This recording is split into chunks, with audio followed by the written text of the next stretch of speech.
Yun.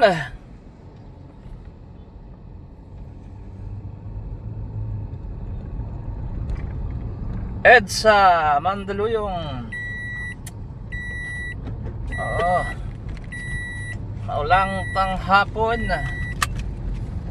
Yes sir.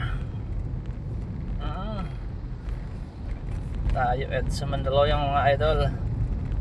Medyo ulan. Yung ating hanap buhay, isang pangunguha ng pasahero, tapos ihahatid natin doon sa kanila. Pupuntahan. Ayos lang yan mga idol. Basta tuloy lang ang buhay, walang tayo na mabuti sa ating kapwa, mga idol. Yuhu!